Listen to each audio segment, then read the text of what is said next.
Prejšnji teden je v Gomelu v Belorusiji potekalo Evropsko prvenstvo v atletiki za gluhe.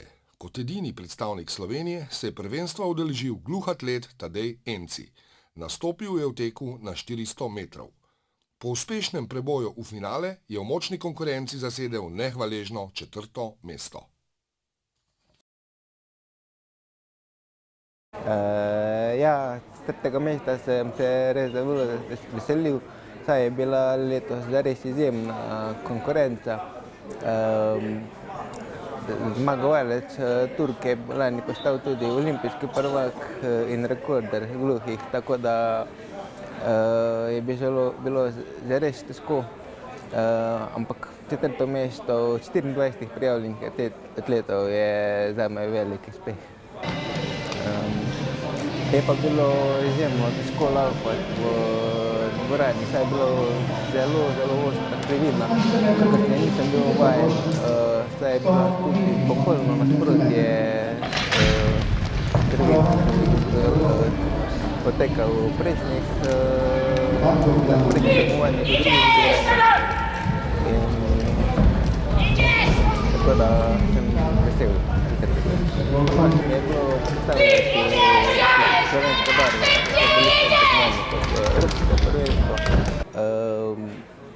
In upam, da sem čim bolje predstavljal in da to ni zadnje tekmovanje. Tadej Enci je z mislimi že pri naslednjih tekmovanjih. In to ne samo na prvenstvu gluhih, ampak tudi pri slišečih. Kar je še toliko večji uspeh. S trenerjem Gregorjem Dobrškom že gledata proti novim uspehom.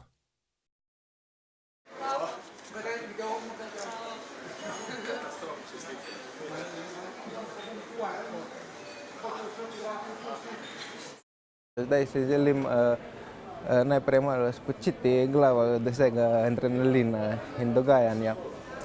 Potem pa že sledijo počasi priprave na poletni del sezone, v katerem si želim teči po 49 sekundami in že tudi uvrstiti v štafeto med slišečimi.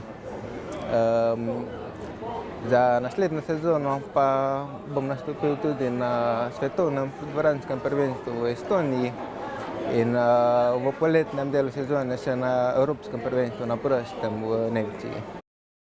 Stadion v Velenju je njegov drugi dom in trdo delo in treningi so se mu letos že obrestovali. Prvič je dosegel uspeh tudi na članskem državnem prvenstvu v atletiki med slišečimi. Letos sem v dvorani utekal tudi tretje mesto na državnem prvenstvu v Zagrebu, ki sem se ga izjemno razveselil, saj je bila to moja prva članska medalja in upam, da ne zadnja. Sem se naprej trudil, da bo prišli še boljši rezultati in še boljše uvrstitve.